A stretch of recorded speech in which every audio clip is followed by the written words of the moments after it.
You're listening to the Just Japan podcast. Everything you want to know about Japan.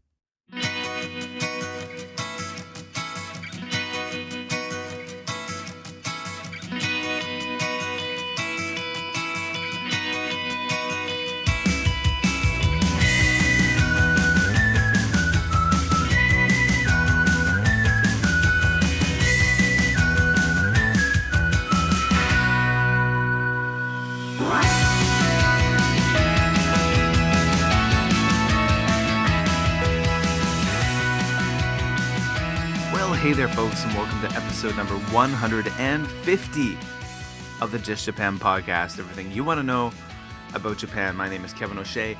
I'm a Canadian who lives and works right here in Japan, and I'm the host of the Just Japan podcast. Each week I bring to you a different guest talking about different Japan stuff.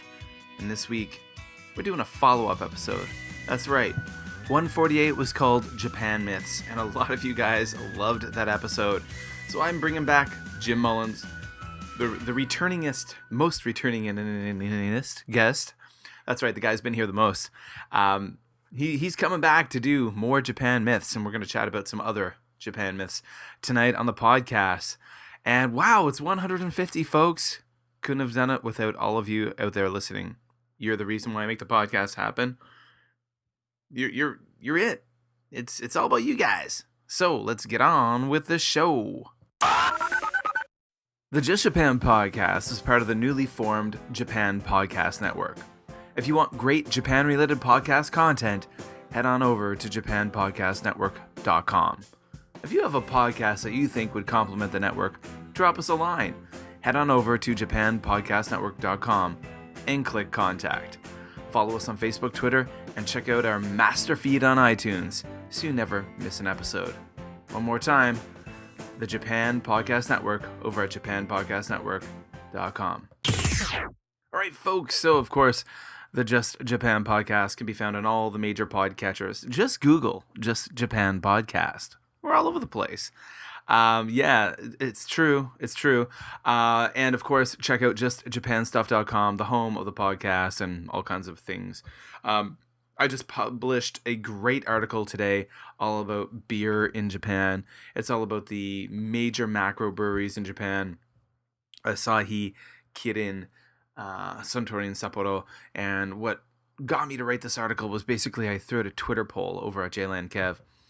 I took the four major breweries here in Japan, the macros, like the main ones, and I said, which one do you prefer? And much to my surprise, more than 100 people voted in the poll, which was really awesome. And the results of that poll, plus a whole bunch of information about the major breweries here in Japan and beer in Japan, is over at justjapanstuff.com. It's all over there. Also, this week I launched a great community project, building community with you awesome folks out there. And I've already been getting submissions, and I'm really happy. Some of you have been sending me MP3s or M4As and different audio files already. But basically, the community project that I'm putting together is, I'm calling it the iLoveJapan project. And essentially, what it is, I'm going to be putting together a podcast episode based around you awesome folks out there who listen. So, obviously, if you're listening to the Just Japan podcast, you like Japan. You're interested in Japan. Maybe more so than just a regular interest. You've got a deep interest in Japan. Well, it's your chance to share with the Just Japan podcast audience why you like Japan so much, or why do you love Japan? That's right. So, I love Japan. What I'm asking all of you guys to do is to record a brief audio clip explaining why you like Japan. And you send it to me at justjapanpodcast@gmail.com, and I'm going to make an episode around these different audio clips and other things as well. So all the information is in the show notes at justjapanstuff.com. Go check that out for this episode. But I mean, hey, if you got a smartphone, that's all you need. Record yourself. You don't need a fancy mic. You just use the mic on the phone. Use the mic on your laptop. Record yourself or your desktop. Say something like this. So here's an example. My name's Kevin O'Shea. I'm from Canada, and I really like Japan because the food is so amazing. There's such a variety of great cuisine, and when I was in Japan traveling, I tried so many different things like okonomiyaki and yakisoba, and it was amazing. And ever since then, I've been spending so much time at home in Canada trying to learn how to cook Japanese food, prepare Japanese food. Something like that. Or maybe it could be something like, hey, my name's Kevin O'Shea, and I really love Japan because ever since I was a little kid, I read Pokemon books and I watched Pokemon on TV. And since then, it grew into a big love for Japanese anime, and I've become a big anime fan, and blah, blah, blah, blah, blah, blah, blah. And then you could talk about anime and stuff like that. So it could be something short and sweet, anything from a few seconds to a few minutes. Take your time, explain why you like Japan. Send those clips to me at justjapanpodcast@gmail.com, and I'm going to edit them all together into an episode. If you're not too comfortable with the whole audio thing, if you have a YouTube channel, just make a YouTube video explaining it too, and upload it as a what do they call it? Not private, but no, brain isn't working right now. Unlisted, something like that. Unlisted, and then just send me the link at justjapanpodcast@gmail.com, and then I'll rip the audio from it and I'll add that to the episode. So go check it out in the show notes. I Love Japan Project. It's your chance out there, you awesome, amazing, cool Just Japan podcast listeners, to get involved in the podcast that you listen to, that you love. And I'm really excited to do this, and I really wanted to do this to build more community and get you guys out there involved. So there's a few more weeks left. Not even. So get me those audio clips ASAP.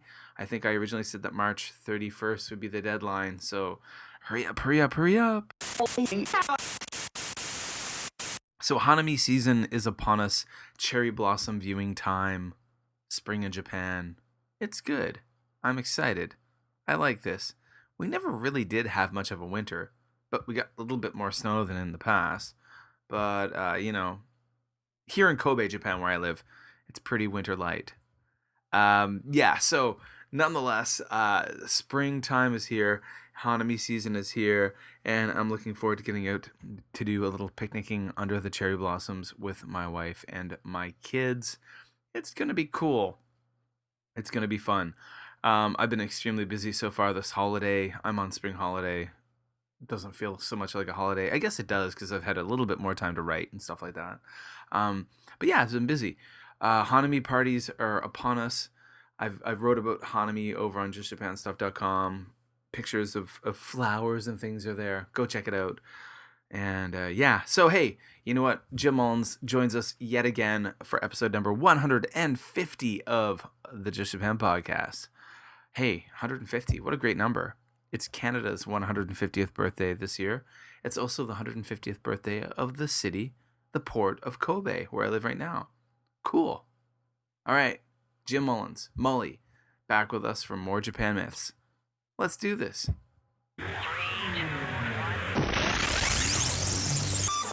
So welcome to episode number 150 of the Just Japan podcast, and this week, you heard that sound, and there's one man who does that. That's me. That's him. That's Jim Mullins back. Yay! After a 2-week hiatus or 1 week hiatus from the Just Japan podcast, and I was just out in the Hamptons. He was just out in the Hamptons on his yacht. And I asked Jim to come back on because I'm always asking Jim to come on because it's fun to talk to Jim. But a few weeks ago, we did an episode called Just Japan Podcast 148, Japan Myths. And it's gotten quite an impressive reaction from people. A lot of people really enjoyed hearing us, dispelling different myths about Japan or shedding, or, basically, saying that some of them are real. Sure. So, that was, we just scratched the surface. There's a heck of a lot more, and we're gonna scratch the surface a little bit more tonight with more Japan myths. Ho ho ho ho! Yay! So we're not gonna get deep into stuff, folks. We're not gonna be, really digging into politics or news or anything like that. We're talking about, we're talking about the kind of fun stuff that you want to hear. People who've never come to Japan, who are thinking of traveling here. maybe some worries you might have, or people who want to work in Japan and they've heard things out there on the interwebs, and we're going to clear a few things up. Okay, so so Jim, you know what? Some folks who are listening tonight, today, this morning, this afternoon, whatever it may be, this might be their first time listening to the Just Japan podcast. So although you've been around the block more than once with us, could you let the listeners know a little bit about yourself? Okay, my name's Mully. I'm originally from Cincinnati, Ohio, in the United States. I've been living here in Japan since 1991. I have a Japanese wife and a French poodle. And There you go. yeah, right. And United Colors of Benetton right there. And a French maid. Yeah, I've got a podcast, YouTube channel, all that stuff over at mullysplace.com. We'll get that at the end. Nice. All right. So this week we're back to talk about more Japan myths. Yay. And let's just jump right into it. Jim, yeah, I'm going with your list, Kevin. You hit it right on the head. So great. So I sent Jim a list of different things. I searched around for kind of myths people have and things that people think of when they think of Japan. And the first one is that, we think of, you compare America and Canada and people's body types and whatnot, and you think of Japan, and of course, people in Japan are so small, so therefore, all Japanese food must be healthy. Isn't that correct? Not even close. Really? But hey, I always hear that Japanese food is healthy. That's not. Yeah, I think people need to change the way they say it.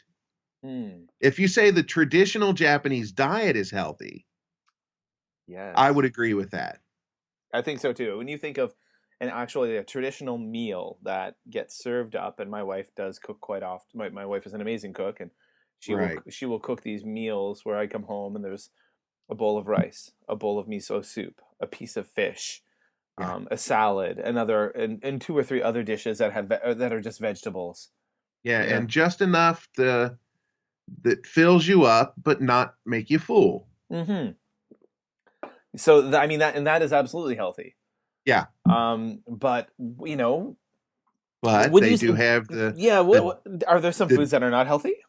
Well, let's see, a deep fried pork cutlet that will shut your arteries down pretty quick. Yes, the old tonkatsu, right? Yeah, tonkatsu, and then curry, of course. It's loaded down with fat and sugar.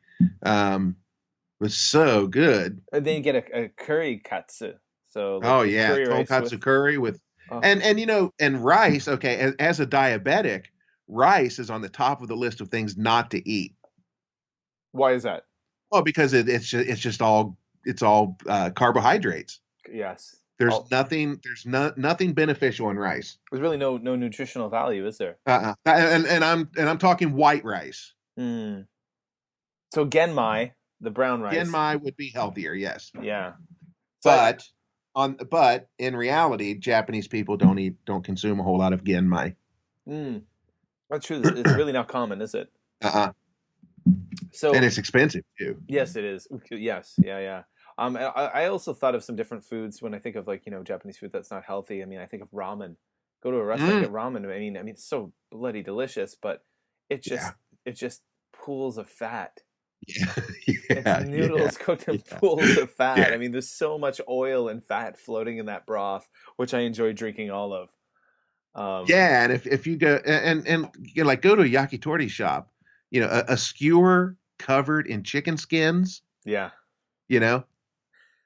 Or even like tempura, like anything tempura, because it's just all deep fried. There's so much oil involved, right? It's all bloody wonderful. It's so delicious. I don't understand so much, but not knocking the taste. Yeah, it's it's wonderful stuff. But it's definitely there's some artery hardening, clogging action going on with Japanese cuisine. Right. So if somebody says Japanese food is healthy, think more of the traditional 100 years ago type diet, the miso soup and the rice and the little bit of salad and whatever, right? Yeah. Yeah, definitely. All right. Okay. Moving on along. The next one. I can remember hearing this years ago, before I moved to Asia. I moved to Asia in 2002 to Korea. And it was now I'm not a tall guy. I'm by Canuck standards, I'm a short guy. Okay. I'm 171 centimeters, which would be 5'7". Okay, I'm So 185 centimeters, 6'1". yeah, so I'm like an inch taller than Tom Cruise. So I got that on him. Okay. But Okay. I'm short by Canadian standards. It's definitely and people are like, "Oh, when you go to Korea, you'll be really tall." No, I All wasn't. right. I wasn't. Not at You're all. about average, I would I say. would say it was possibly average. Taller than like the older generation, like of like Yeah, pensioners and seniors who are much smaller, people who maybe grew up in a more economically depressed era. But sure. those who were my age and younger were pretty much all taller than me. Yeah. In Japan, we got a guy at my international school I teach at who's he's a seventh grader and he's got about 3 or 4 inches on me. Yeah. Yeah. So I've had a couple students come through like that. A couple high school students that are, got a couple inches on me. yeah, so I mean, are Japanese people short? Um, I'm gonna say there's a myth right there. I think on average, I think just by the national average, Hmm. if I remember correctly, the Japanese men are 4 or 5 centimeters shorter than American men. Mm. Yeah, no, no, no, no, definitely Uh, smaller than your average American man, right. and definitely, I mean, the tallest people in the world, I think, are I could be wrong on this. It might be Danish, All right. but it's a European country. Definitely, but I think people have this myth that everyone, they'll come to Japan and they're just going to be towering above everyone. Yeah. And maybe, if you're 6'4", Right. Right. yes, Right. yes, you will Exactly. be. But I mean, if you're someone like me, no, I actually here in Japan, I feel I'm pretty average. I'm tall Yeah, yeah, you in are. for You're tall. Japan. Yeah. Yeah, I'm not at all. Yeah, but yeah. But then when I go back home, it's like, wow, did I shrink? But I mean, I think people here in Japan are not as short as there's a stereotype out there, Oh, yeah. the Yeah. myth. Okay, all right. Last 2 weeks ago when we talked about Japan myths, we talked about some pretty outlandish stories. Mm, There was one about the eyeball licking, and then we talked about sure. this and that, and which was just a load of BS.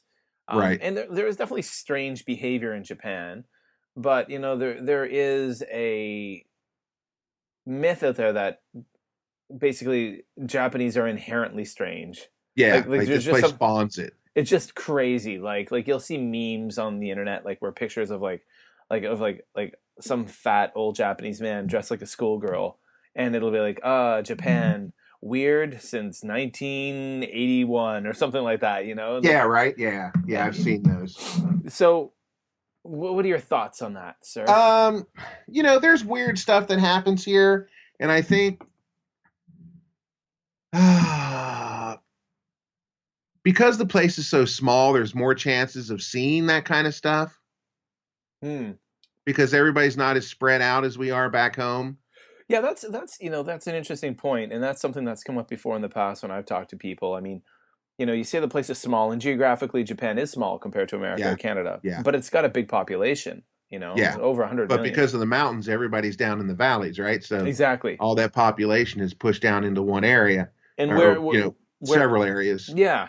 And whereas, I mean, in my case, when I lived in Canada, I drove. I was a driver, Mm, and pretty much in a lot of areas, unless you live in a major urban area in America, Canada, you're a driver. You're in a car, and you're right. you're you're listening to your radio or your tunes, your podcasts. You're Mm, not seeing the weirdness. Whereas, if you're working here in Japan, you're getting on that train every day. You're at major stations. You're right. seeing a lot of people. So, I mean, I've definitely seen weird. Oh yeah, I've sure. seen 50-year-old men wearing makeup dressed like Little Bo Peep. Yeah, and at the same time, a whole lot of Japanese people that look at that and say, "Jesus Christ, he's weird." Mm. Yeah, And that's it exactly, right? Like yeah, when you do see, there was this guy that I used to see at Sannomiya Station, JR Sannomiya Station down here in Kobe, who was literally I used to work on Saturdays in Akashi, and I when I come home, I get off the train probably around 3 o'clock in the afternoon and at Sannomiya Station, and I'd see this guy heading towards Osaka, getting on the same train almost every week. Literally, the skinny, hairy, long-haired man with makeup dressed like Little Bo Peep, and he had the yeah, staff and everything. yeah. Like that little hook on it for catching the sheep by the neck. Hey, I've met Western people that do that. Yeah, well, yeah. So I mean, I'd see this guy Yeah. getting on the train, but I mean, I'd turn my head, but every Japanese person there, their heads would turn too, Oh yeah. Oh just yeah. just as much as me. Yeah, yeah, of course. So I think Japanese are as weird as Americans are, or Yeah, Canadians. exactly, I mean, exactly. we all have our freak flags, and there are weird people back home. Again, it's just easier to see it here because we're all squished together, right? Right. So people out there, Japanese are not inherently strange. There are Nah. strange. There are definitely strange people in Japan, Right. but there's strange people everywhere, right? Yeah, of course. Yeah, Absolutely. exactly. Okay, cool. Well, moving on along. Yeah, another one. Japanese women are submissive. Yes, and this is something that like I can remember years ago, like when I was even like first in Korea Uh, back in the early 2000s, meeting foreign men who said they'd come to Korea because they wanted an Asian woman because American women or Canadian women had too many opinions. yeah.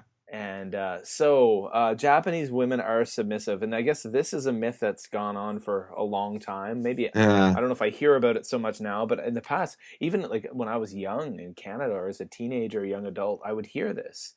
yeah. The Japanese women are very submissive. They'll do whatever a man says. They're there to serve. Not Um, true. not even close. It's very common here uh, that the wife runs the house. Absolutely. Yeah, she takes care of the money. She takes care of everything. Hmm. Um, I would say, nah, I'm not going to say it. You don't need to get hate mail. Yeah, Anyway, but I mean, it's just not true. I mean, right. Japanese women have incredibly strong characters and Oh, very for sure, for sure. yeah, and there's I mean some of the toughest people I've ever met in my life. I mean, like strongest mentally and whatnot are Japanese women. Mm, You see these women like riding down the road on a bicycle where they've got like a seat in the back with a kindergarten age child. They get a seat on the front with like a child who's like 2 or 3, and then they'll like I've literally seen this, and they'll have like a baby strapped on their chest yeah, and a baby carrier with a bunch of friggin' bags and stuff as they cycle down the road after yeah. grocery shopping. And you're just like, what the heck is that? Balancing everything, right? Yeah. Um, and I'm in a very happy marriage. I am married to a Japanese woman who I love very much, and I'll tell you, man, my wife, she's a tough cookie, Yeah. and I respect that. I wouldn't have married her if she wasn't. Yeah, and as Yeah, I'm married to a Japanese woman, and we get along great.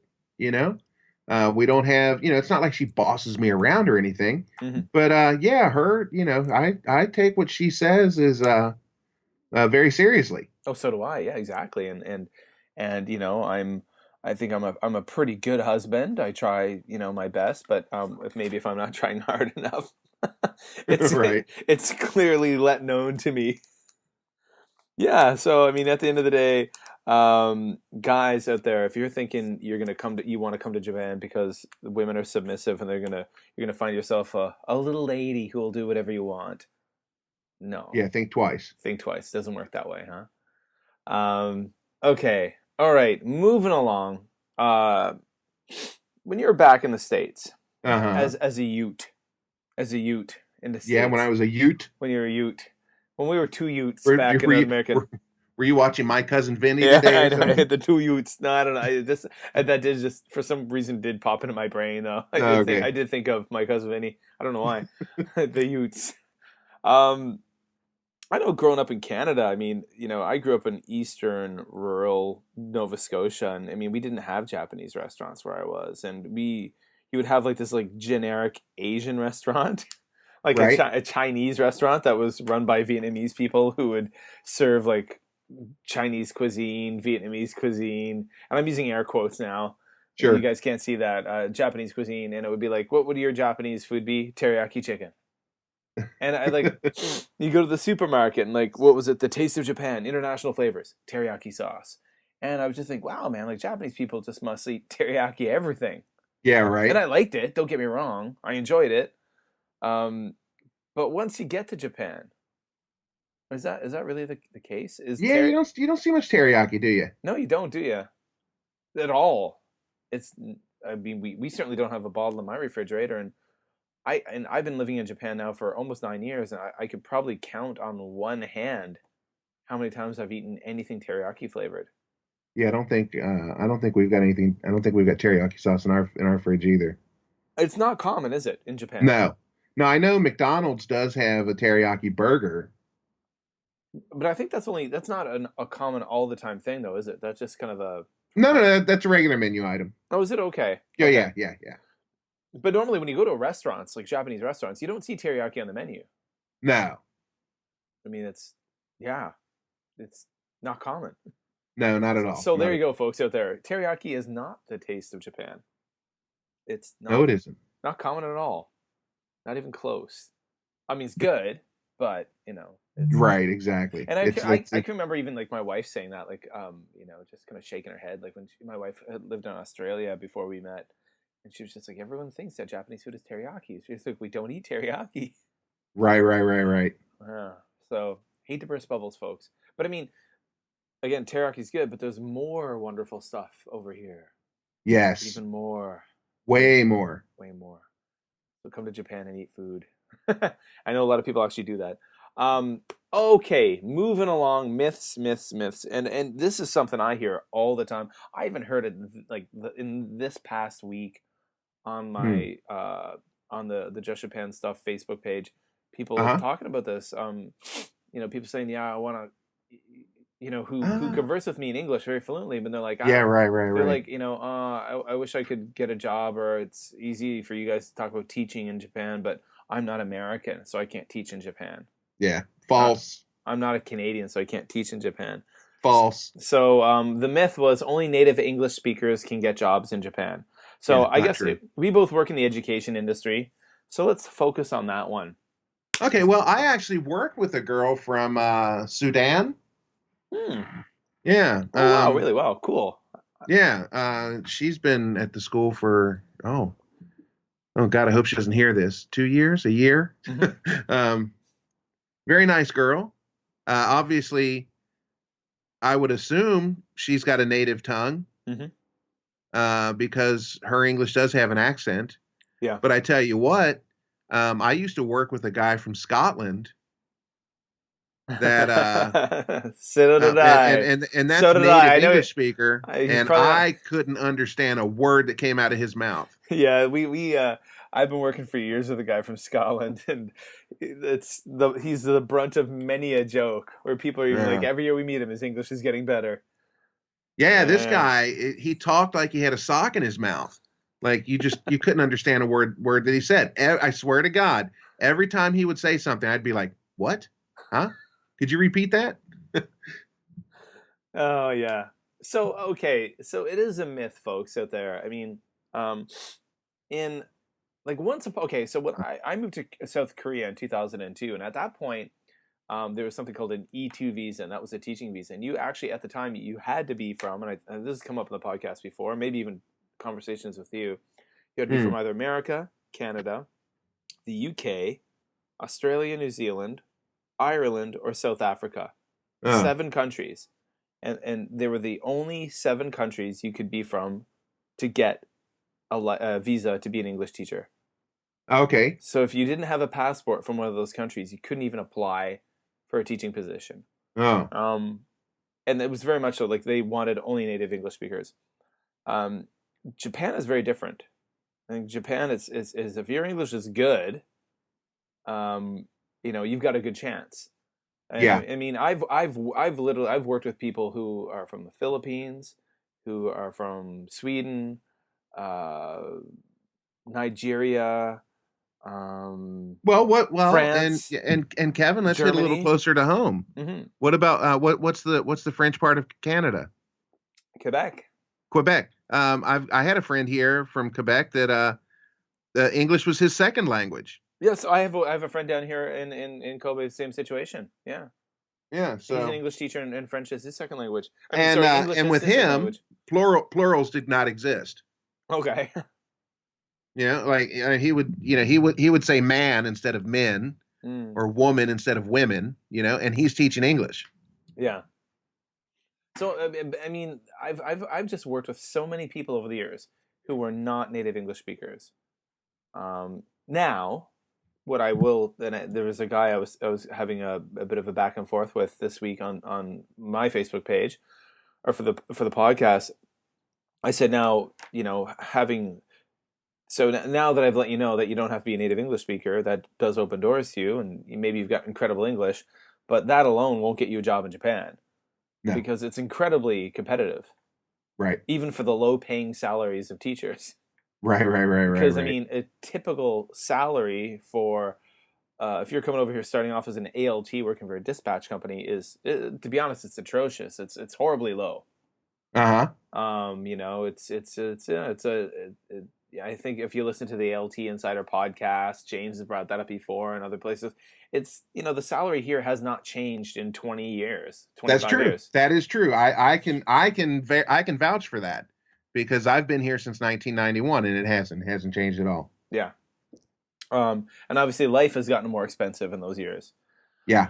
Cost of living. But so what I did recommend to this guy was like, so if you do want to get a job, the English is part of it, but you also have to have a really good resume. So make sure you get experience before you come here. Get yourself maybe a TESOL certification or a CELTA certification. Those are the kind of things that might help you stand out from the crowd, because a lot of friggin' people want to come to Japan to teach. And Yeah. a lot of those people don't want to be teachers, but they realize that that's the way to get to Japan, and they want to come here. Yeah. And I don't begrudge anyone who wants to do that. I'm a professional teacher. You've been teaching your whole life here, and I'm a teacher, and that's what I do. And there's a lot of people who I want to come to Japan because I love Japan, but teaching is the only job I can get. Fair enough.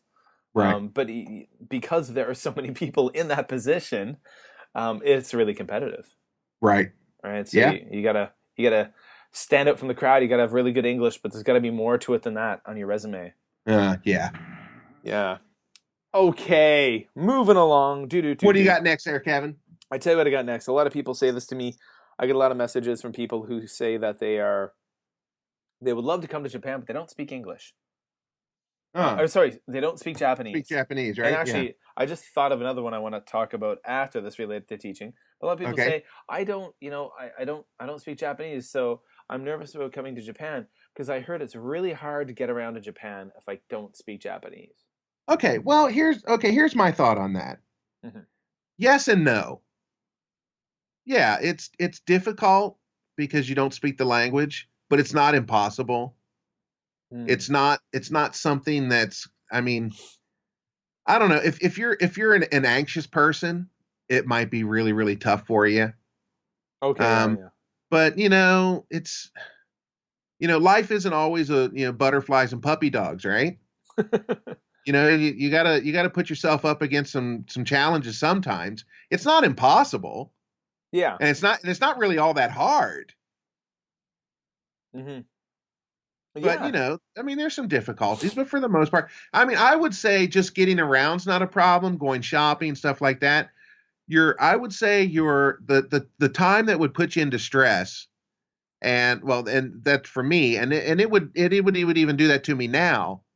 I speak Japanese. I'm not perfect, but I speak well enough that I can survive here living by myself if I had to. Yeah. But if I had to go to the hospital, or some technical thing was going on, that would probably, oh Jesus, what do I do? Yeah. So I mean, now, and I think that also really depends on where you are in Japan. That's true. Like when you look at if you're in a major urban area, if you're in Tokyo, if you're in Osaka, actually, probably, I mean, Osaka is not even the greatest example, honestly, because I mean, I live in Kobe, which is a stone's throw away from Osaka. We've got a quarter of the population, but we've got way more services geared towards foreigners here in Kobe than in Osaka, because we have a huge, again, air quotes, comparative to other places. I think proportionally, we've got a really big foreign population here in Kobe. Okay. And there's a lot of, so we have, I think actually, the hospital where I had my 2 surgeries at, my good old hernia repair surgeries, that was actually recently rated as, I think, the best hospital in Japan for foreigners. Oh, really? Yeah, and I mean, I got to admit, at that hospital, I had like no communication issues at all. Uh-huh. Like they had like all the doctors spoke English, of course, because I mean, if you're that highly educated, and I think a lot of them that I met there had spent time in America or Canada in different countries studying and Uh-huh. working. Um, they had translators on staff, lots of translators, like all the kind of like the people working at the information desks and this kind of that kind of. They could all speak English, Oh, and it was really good that way. And I think I also know if you had an iPhone with Google Translate on your iPhone, you could yeah. take Yeah. I could take pictures of things and kind of figure out what stuff was. So it wasn't that hardcore. Now, of course, you guys know I'm married. My wife is Japanese, but she wasn't with me all the time at the hospital because I've got two little kids, and she was Sure. with them. Um, and there's a lot of English signage around here, and like all the buses, the announcements they have in Japanese, Chinese, Korean, and English. All the trains are in Japanese, Korean, Chinese, and English. But Mm-hmm. I'm sure if you went out to the Inaka, the countryside, it's going to be a bit more challenging. you Yeah. know and I find buses are rough here in Kobe because and I'm sure it's the same everywhere in Japan, especially on buses. Like a lot of I know train stations, they'll have the name of the train station stuff, it'll pop up in kanji, but then it'll pop up in hiragana. Yeah. Then I can read it because I've never really studied kanji. Mm-hmm. But I know all the buses here in Kobe, every place name is just kanji. Right. So I'm just like, ah. Yeah, I don't like that either. Yeah, so because I know like I mean you speak Japanese much better than I do, but I know that you've also mentioned in the past before that you were never someone who sat down and just studied kanji all day. No, no. My kanji's horrible. Yeah, so I mean there's ups and downs, but is it impossible? No. Is it No, something that should deter you from coming to Japan? Absolutely not. no, for definitely not. I mean, the tourist boom is just actually the amount of tourists coming to Japan in the last few years, it's exploding. Well, my if you guys that are familiar with my podcast, Hmm. the Money Space podcast, my partner Dave, um, sorry, not my partner, Your life but partner. my life partner. Dave's been here the same amount of time as I have, 26 years, and he'll tell you himself that his Japanese isn't very good Mm. My because he spent most of those years teaching. Yeah, it's like me. My Japanese isn't very good either, and people are like, "Why, Kevin?" I'm like, "Well, you mean like your wife is Japanese?" Well, I didn't meet my wife in Japan. I met my wife actually in Korea, and she had been living in Australia before she came to Korea. And we first met. We communicated only in English, and she hung out with the expat crowd. And then we moved to Canada after that. Well, and the other part of that, Kevin, is with you teaching all the time, Exactly. and you've got foreign friends that you're hanging around with. When are you using Japanese? Well, that's the thing. Yeah. I work at an international school. I've probably got about 30 plus foreigners working with me. Of course, we all speak English. I teach in English. I'm a homeroom teacher. I teach Uh-huh. all day only in English. I get on my bicycle and I cycle home to my family, where like my son goes to Japanese kindergarten. In a few months, in a few weeks, he'll be going to Japanese elementary school. My daughter will start Japanese kindergarten. They're spending their entire day in Japanese. We want them to speak English too. So when Uh, I come home, of course, that's their only chance during the day to be with a native English speaker. So of right. course, I only speak English at home. And actually, when I Mm-hmm. come home, it's an English household. I mean, like my wife speaks English to me, my wife speaks English to the kids when we're home. Right. So there's no real Japanese aside from going to the convenience store or the supermarket.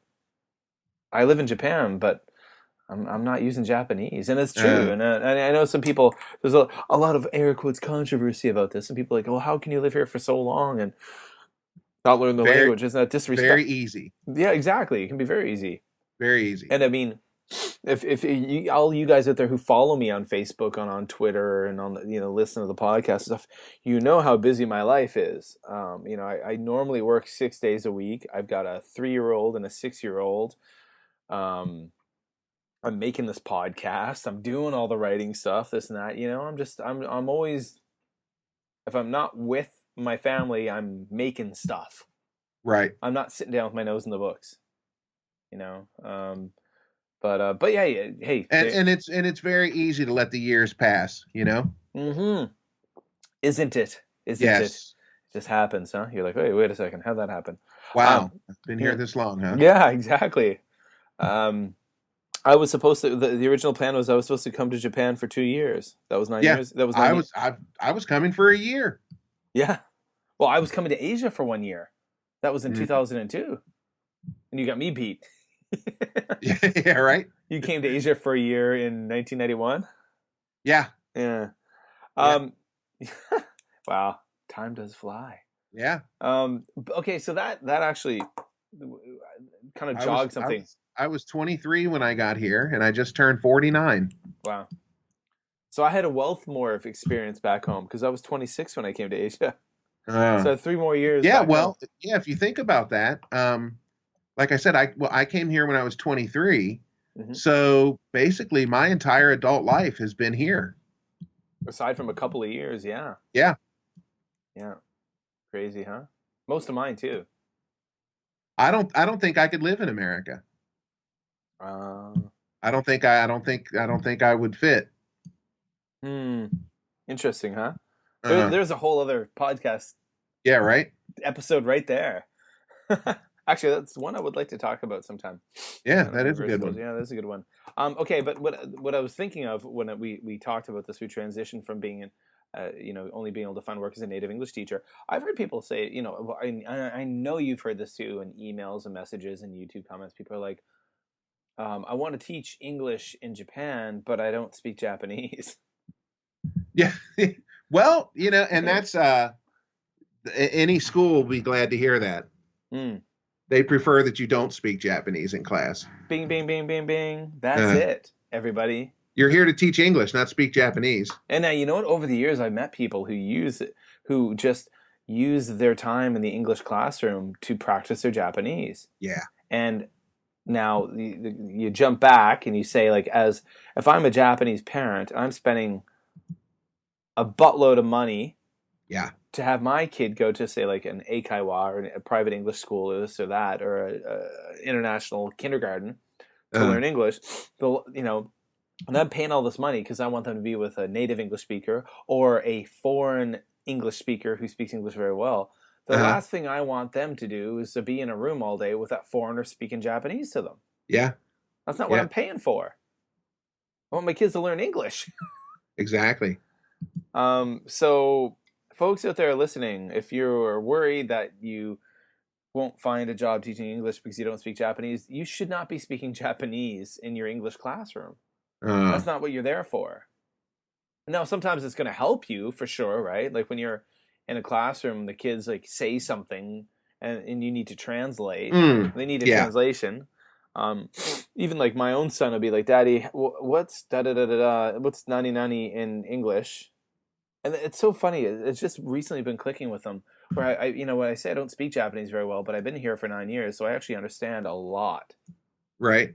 And that really confuses even my students sometimes, where they'll be like, they'll say a word, they'll speak to each other in Japanese, and then I'll just like repeat back to them what they said in English, and then they kind of look at me confused, Yeah. like, Yeah. Yeah. how did you just do that, Mr. O'Shea? Yeah, and that's very possible that you could recite it back in English, but not be able to say it in Japanese.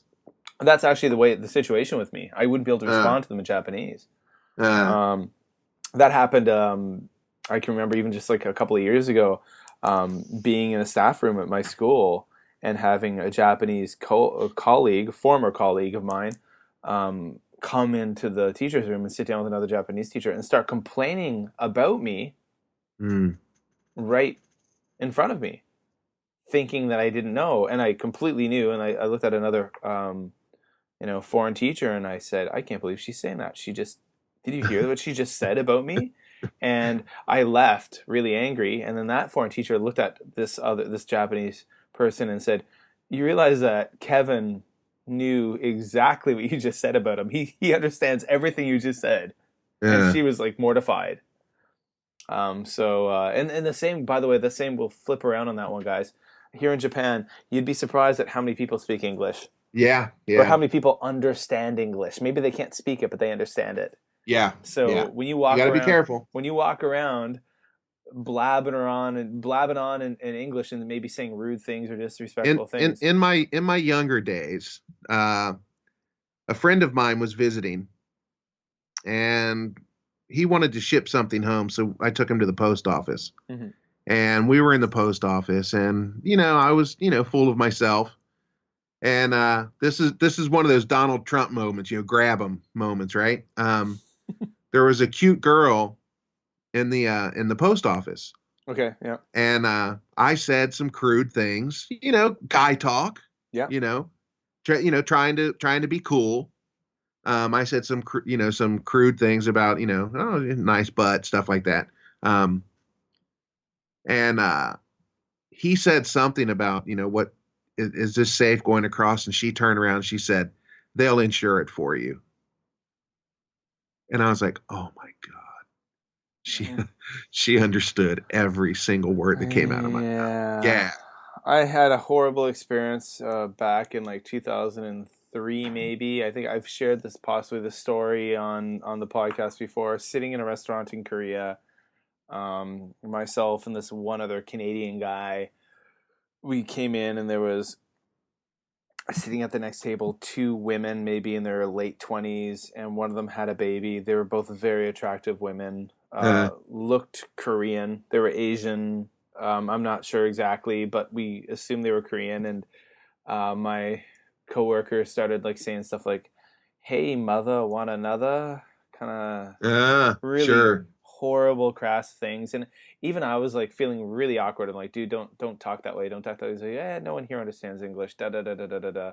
And he said a bunch of stuff like that. He kind of, and we ate, and he said some more stuff, kind of commenting on this woman's, attractiveness. Mm-hmm. And we were sitting there eating, and they packed up all their stuff, and they were leaving the restaurant. And as they left, the woman looked at my coworker and, in a North American accent, either Canadian or American, said, "By the way, I understood everything you said tonight."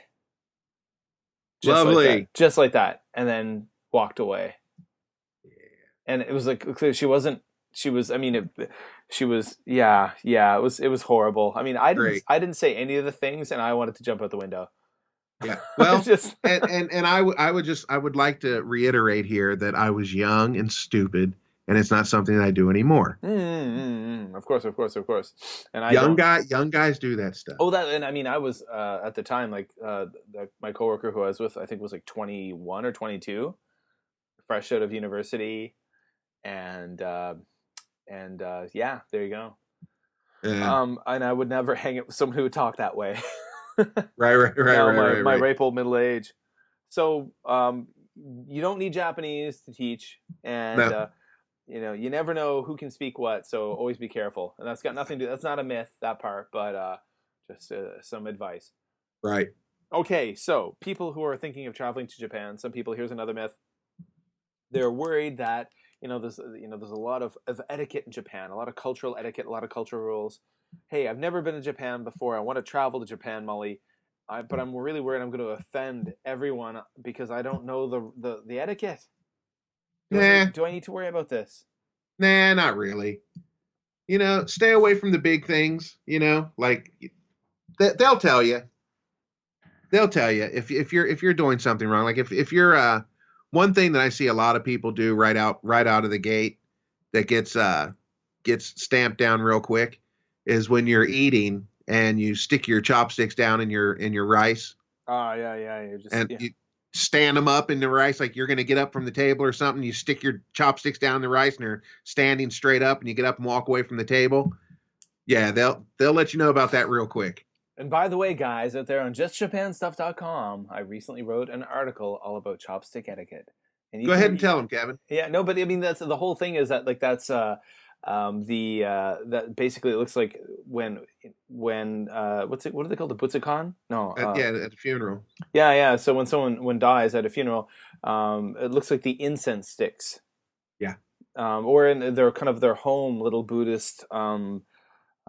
Is it a shrine? Is that what we call it? People would have in their house, but basically it looks like incense that you would burn in memorial of someone who's died. So very disrespectful. In Korea too, by the way. Same thing. Means the exact same thing. But I mean, when I read this, Japanese people know that if you're a foreigner, you're not a Japanese person, and they know if you're visiting Japan, they know that you don't know. Right. so they're okay with it. Yeah. They will politely educate you, but Yeah. they're not getting angry about it or No. upset. No, not at all. They know that you don't know about the bathroom slippers, Right. changing bathroom slippers. They know that you don't know the rules of like using a sento. Mm-hmm. They're gonna educate you. There's even when you go to like sentos or onsens, there's a lot of like even like in the areas where there's a lot of foreign tourists, they'll have basically like almost like how-to signs in English. Mm-hmm. Like first, remember, wash yourself. You have before you get into the tub, the hot water, the onsen, you have to have a shower with soap. Right. So wash yourself first. Get in. No swimming in the onsen. Yeah. No putting a towel on your head. No splashing around. No, and they'll explain this because they know that you Yeah. don't Don't know. fill your mouth with water and act like you're Shamu. Oh God. Oh gross. Oh man. Yeah, in that pool that lots of other naked people have been in. Yeah. Right. Yeah. Ugh. Oh. Um. Yeah, I have I love onsens, but the thought of doing that, oh my goodness. But yeah. So I just You know what? mm, 26 years, I've never been to an onsen. oh, Never once been to an onsen. really? Yeah. Mm, I've been to like a foot bath. okay. But yeah, I've never been to an onsen. Huh. I like them. I like sentos as well. I mean, those are just the non-natural ones. It's not volcanic water, just hot water. But Right. I used to go all the time when I was in Korea. Just after like hiking or something, go and sit in the hot tub for a while. Ah. Yeah, yeah, yeah. So guys out there, guys and gals in Just Japan podcast land, don't worry if you've never been to Japan. People will not be offended because they know you're not Japanese, and they know that. Yeah, exactly. And people are very cool about the fact that you don't understand the traditions, and actually Japanese people are more than happy. That actually does it definitely does make them very happy to educate you and teach you about their culture. Yeah. So you get a learning moment, Yeah, just don't wear shoes into someone's house. Right. Yeah. Right. Okay, last thing we're going to talk about this evening. There are some people out there who think that cherry blossom season is the best time, the must go time to visit Not Japan. true at all. Really? Why? Now, why do you say that? Because the cherry blossoms are pretty freaking cute. They are, and I live right across the street from like my neighborhood is one of the biggest neighborhoods in this area for cherry blossom viewing. Okay. 2 streets over, we've got a road. It's a cherry blossom tunnel. Mm.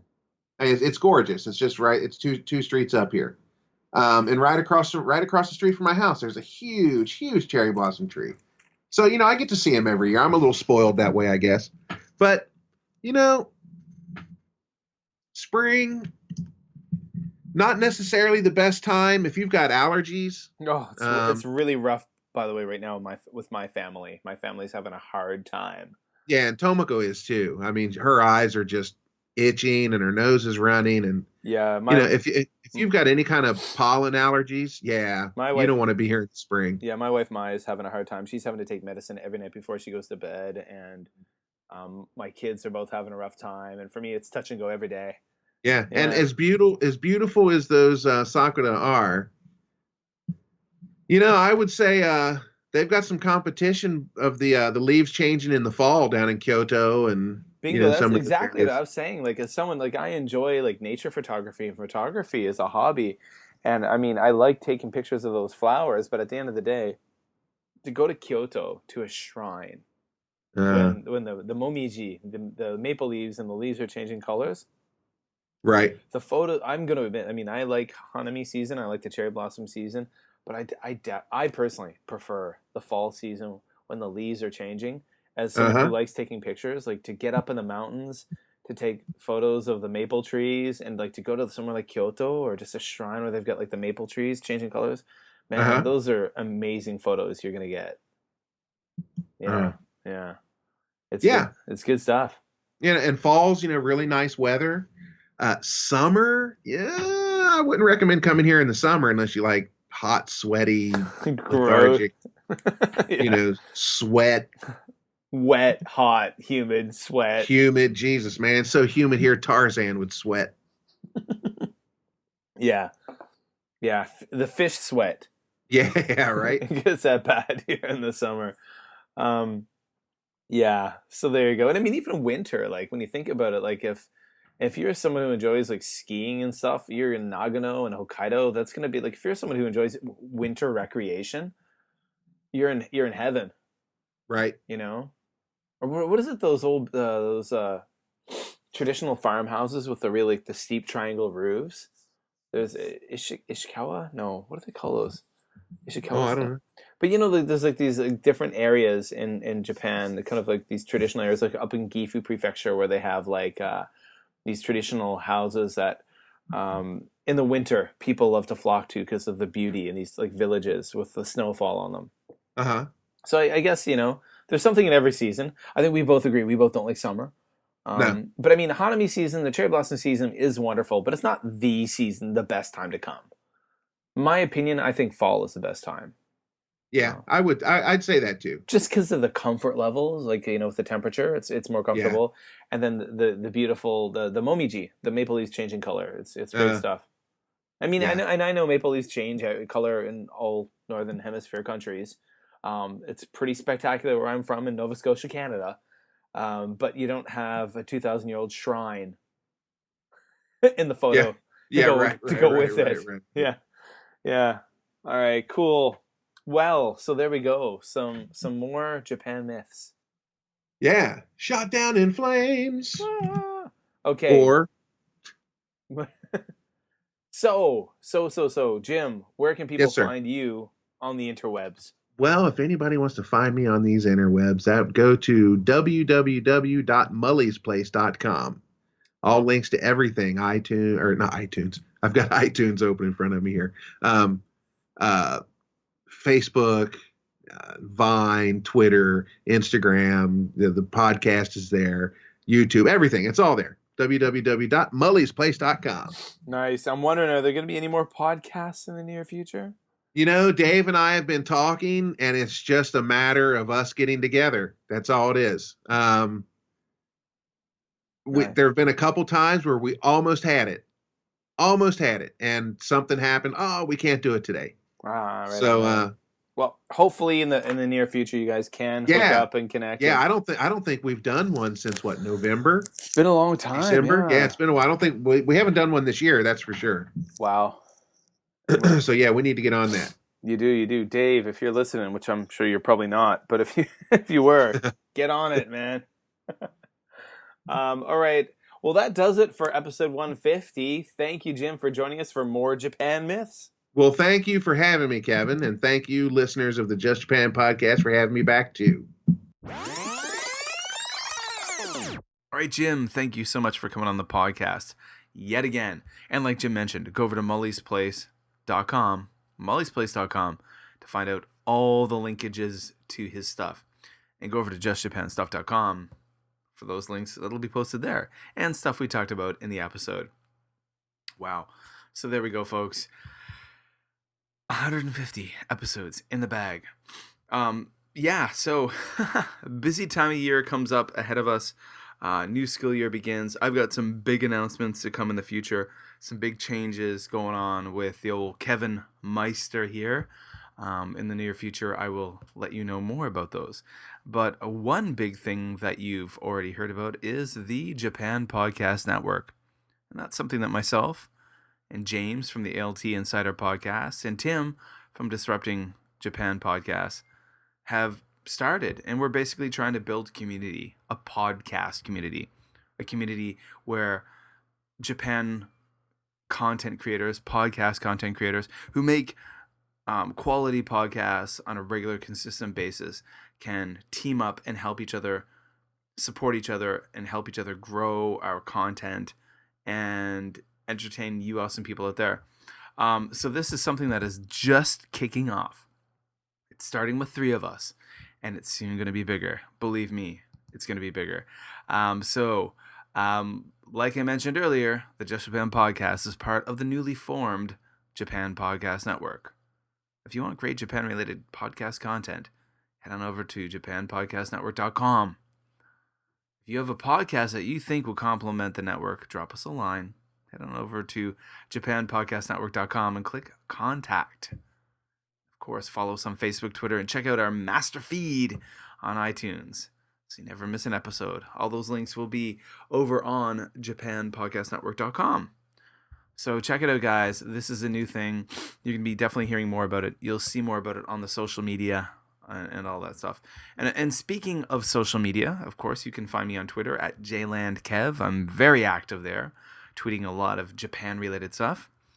You can find me on Facebook at facebook.com/justjapanstuff. Another place I'm very active on. Instagram at JLandKev. And, of course, you can always email me at justjapanpodcast@gmail.com. I've been posting some more content on YouTube. I tend to only do this during vacation periods. Never try to contact me on YouTube, by the way. If you do want to contact me and actually get a hold of me, try Facebook or Twitter. That's the best way to do it. Or email me. Those are the best ways to do it. I will never reply to you if you contact me on YouTube, because I basically make a video, I upload the video, and then I walk away. Yeah, so if you want to actually, but where I do interact a lot is on Facebook and on Twitter. So that's where I'm always very active. And if you don't use either of those, email me at justjapanpodcast@gmail.com. Wow, so there we go, folks. Another episode done. Episode number 150 in the can. Wow, 150, huh? 150. I never would have thought personally that I would have stuck with this project for so long. But I suppose just the fact that so many of you awesome folks listen. I get so much great feedback on Facebook and on Twitter and just, on justjapanstuff.com. So much awesome feedback from you guys. It just really motivates me to keep on going. And hey, at the end of the day, guys, it's still a lot of fun for me to make this podcast. So I really appreciate it. So that does it for another episode of the podcast. I want to thank Mully for coming on once again to chat about more Japan myths. I want you guys to go over to justjapanstuff.com and check out my site, my Japan-related site. Go check that out. Follow me on the social medias and all of that. And wherever you guys are in the world, hope you're happy, hope you're healthy. I'll be talking to you real soon.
Bye.